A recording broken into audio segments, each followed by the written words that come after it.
ఏడుకొండలవాడ వెంకటరమణ గోవింద గోవింద. 7 శనివారాల దీక్ష గోవిందమాల దీక్షలో భాగంగా 2వ శనివారం, అలాగే ఉత్పత్తి ఏకాదశి కూడా ఈరోజు కలిసి వచ్చింది.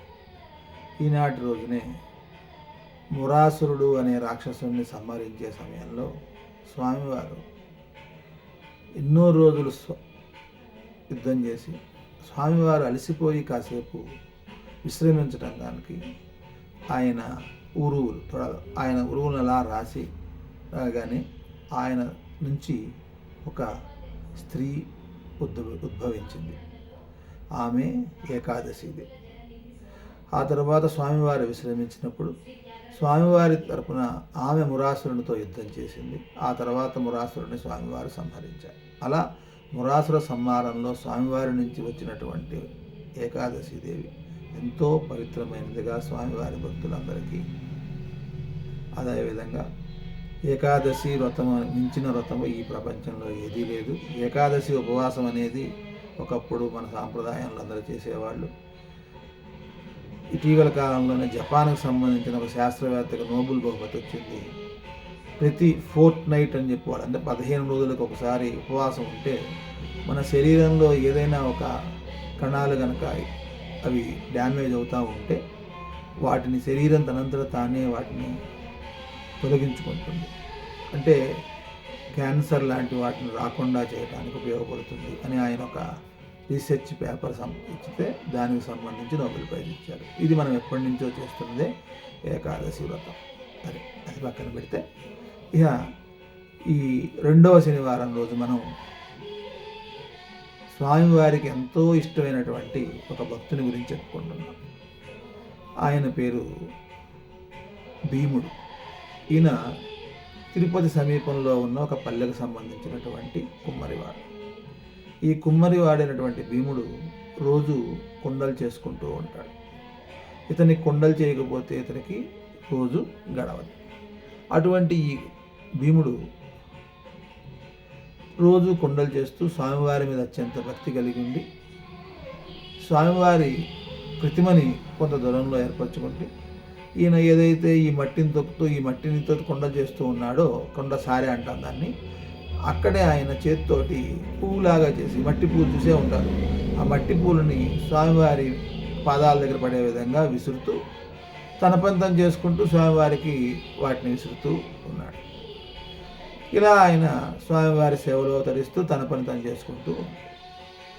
అలాగే ఈ ప్రాంతాన్ని మొత్తాన్ని పరిపాలిస్తున్నటువంటి రాజు కూడా స్వామివారి అంటే అత్యంత భక్తి కలిగినవాడు. ఆయన రోజు బంగారు పూలు తయారు చేయించి స్వామివారి యొక్క అష్టోత్తర శతనామ పూజ చేయించడానికని తిరుమల వెళ్ళి స్వామివారికి బంగారు పూలు సమర్పిస్తుంటే అవి అక్కడ మట్టి పూలుగా మారిపోతున్నాయి. ఆయన చాలా విచారిస్తాడు, అయ్యా నేను ఎంతో ఇష్టంగా నీకు బంగారు పూలు తీసుకొని వచ్చి బంగారు పూలతో నీకు పూలు చేస్తుంటే ఆ పూలన్నీ మట్టి పూలు అయిపోతున్నాయి అని. అప్పుడు ఆ తొండమాన్ చక్రవర్తితోటి స్వామి అశరీరవాణిగా చెప్తూ, నీవిక్కడ మహారాజుగా బంగారంతో చేసావన్నావు, కానీ అక్కడ నాకు అత్యంత ఇష్టమైన ఒక భక్తుడు ఆయన తన వృత్తిని తను చేసుకుంటూ తన పని తను చేసుకుంటూనే నాకు బంగారు పూలు ఎంతో భక్తిగా సమర్పిస్తున్నాడు. నీకంటే ఆయన భక్తిలో ఎంతో గొప్పవాడు, కాబట్టి నీవు సమర్పిస్తున్న బంగారు పూలు ఆయన సమర్పిస్తున్న మట్టి పూలుగా మారిపోతున్నాయి అని చెప్పి, ఇక రాజుగారు ఈయన ఎవరో చూసుకుందాము అని చెప్పేసి చుట్టుపక్కల భటులందరినీ పంపించగా భట్లు ఒక ప్రాంతంలో ఈ కుమ్మరి భీముడిని గమనించగా రాజుగారు అక్కడికి వచ్చారు. అప్పుడు ఇతను మట్టిని కాళ్ళతో తొక్కటం, ఆ తర్వాత ఆ తొక్కిన మట్టిని సారె మీదకి తీసుకెళ్ళటం, ఆ మట్టితో కుండలు చేస్తూ ఆ మట్టితో పూలేస్తూ ఉంటాం చూసి రాజుగారు ముందుగా ఏమిది నువ్వు ఈ మట్టితోటి స్వామివారికి చేస్తున్నావా అని కోపగించుకుంటాడు. దానికి ఆ కుమ్మరి భీముడు అండి, రాజా నాకు స్వామివారంటే ఎంతో ఇష్టం, స్వామివారిని నేను పూజ చేసుకోవాలి, అలాగని నేను ఉదయం నుంచి సాయంత్రం దాకా కుండలు చేసుకోకపోతే నాకు కుటుంబం గడవదు, నాకు రోజు గడవదు, అందుకని నేను నా పని చేసుకుంటూనే స్వామివారిని ఇలా చేస్తున్నాను. అప్పుడు స్వామివారు ఎందుకు అలా చెప్పారు అని రాజుకు అర్థమై ఆ భీముడిని తన ఆస్థానానికి తీసుకెళ్ళాడు. ఆ తర్వాత కొన్నాళ్ళకి దేవుడు స్వామివారిలో ఐక్యమయ్యాడు. అప్పటి నుంచి స్వామివారు ఒక శాసనం పెట్టారు. తిరుమలలో మనం అందరం అనుకుంటాం, తిరుమలలో పెద్ద పెద్ద బంగారు పళ్ళాలు, పెద్ద పెద్ద గంగాళాలు, వీటన్నిటితో నైవేద్యాలు ఉంటాయి నైవేద్యాలు. అవన్నీ కూడాను కులశేఖరపడి గడపకి యువతల వైపే. స్వామివారి వద్దకు వెళ్ళేటటువంటి ప్రసాదం ఎప్పుడు కూడాను వెన్నతో చేసిన ఓడు అనేది వెళ్తుంది. ఎవరైనా సుప్రభాతానికి వెళ్తే మీరు చూడండి. అయితే ఆ రోజు నుంచి ఈ రోజు కూడాను ప్రతిరోజు కూడాను స్వామివారికి ఉమ్మరి భీముడు వంశస్థులు తయారు చేసి పంపించినటువంటి మట్టి కొండలో, మట్టి ముగుడులోనే నైవేద్యం లోపలికి వెళ్తుంది. ఆయనకి నైవేద్యం, అందుకే అన్నమాచార్యులు అన్నది తోమని పల్లెల వాడే అని. ఈ మట్టి కొండలు తోమేది ఏం లేదు కదా, మట్టి కొండలు సమర్పిస్తారు, ఆ నైవేద్యం అయిపోగానే తీసేస్తారు. అందుకే ఆయన తోమని పల్లెల వాడయ్యాడు ఇక్కడ.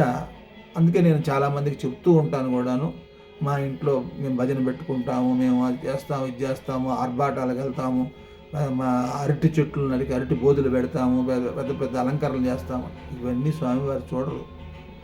అక్కడ చూశారు కదా, బంగారు పూలు తీసుకెళ్ళి సమర్పిస్తే అవి కాస్త మట్టి పూలు అయిపోయాయి. స్వామివారి యందు ఎంత భక్తితో నీవు చేస్తున్నావా అనేది మాత్రమే చూస్తాడు. ఆ భక్తితో ఫలం, పుష్పం, పత్రంతో ఏది సమర్పించినా ఆయన ఆనందంగా స్వీకరిస్తాడు. ఈ కథ వల్ల నీతి ఇది. స్వామివారి యొక్క అత్యంత ఇష్టమైనటువంటి భీముని కథతోటి ఈ 2వ శనివారాన్ని మనం శనివార వ్రతంలో తెలుసుకుందాం.